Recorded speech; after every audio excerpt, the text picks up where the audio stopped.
Hey, welcome back to the Zero Excuses Podcast, everyone. My name is Kenyon Zitska, and thanks for tuning in.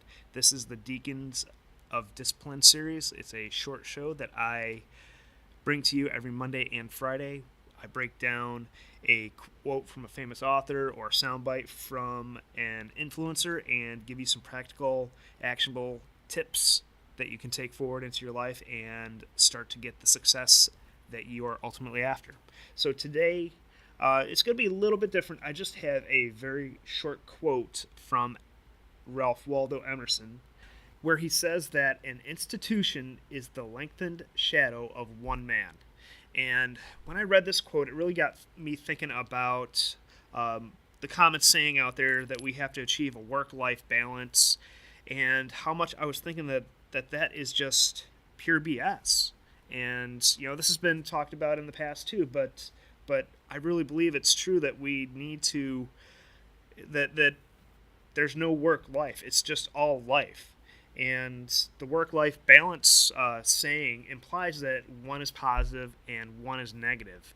And they're just competing forces. It implies that there's competing forces for our attention. And if we can get all aspects of our life going in the same direction positively, we can find our highest point of contribution. I mean, we've all seen the prototypical successful business executive who seems to have it all together at work, yet he's got a crappy home life.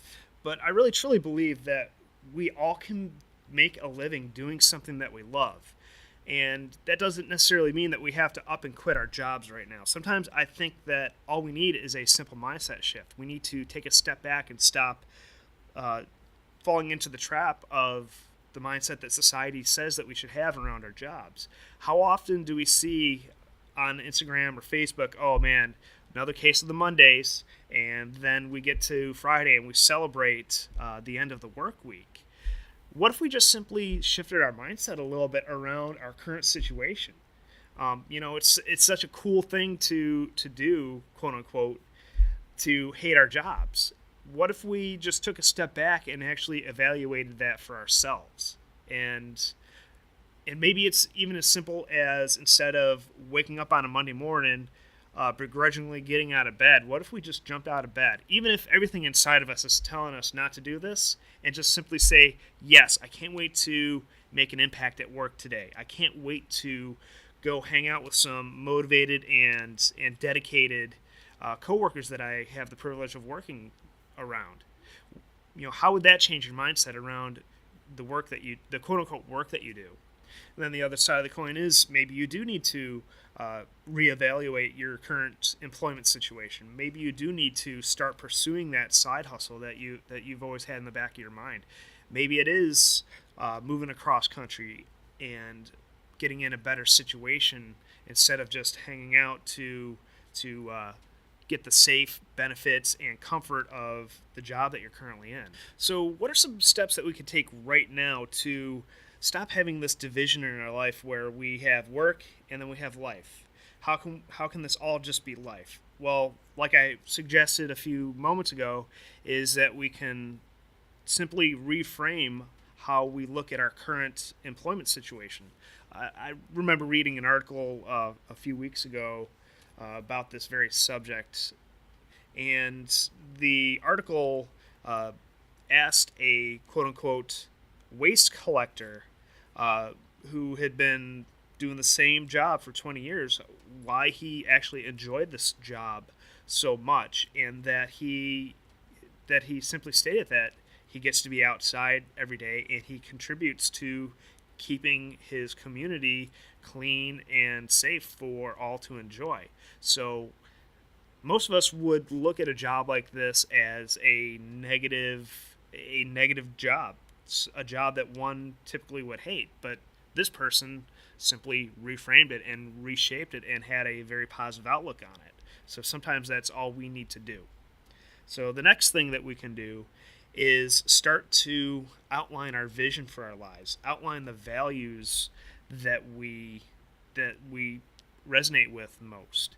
And if we're doing jobs that don't align with our values, we're going to seem like we have this work-life division within our lives. If you want to learn a little bit more about how to outline a vision, I've covered this on previous episodes. I'll throw a link into the show notes back to that particular episode. But I think if we can start aligning our vision with what we do for a living, that we won't have this. We'll have this congruency built into our lives a lot simpler. All right, that's all I have for you guys today. Be sure to tune into our other episodes that we release Tuesday, Wednesday, and Friday. And also don't forget to subscribe, rate, and leave us a review on iTunes. And if you want to take everything that we talk about here on the podcast to the next level, don't forget about the couple of resources that we have for you. The first is our Infinite Results Mastermind.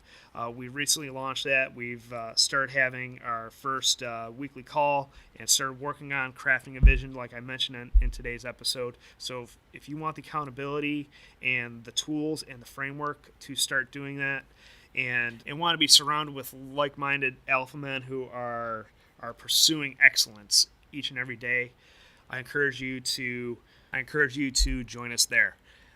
The other resource, if you really need that one-on-one accountability, that one-on-one attention to reach those ultimate heights that you want to achieve in life, I also encourage you to check out the Zero Excuses Discipline Coaching Program.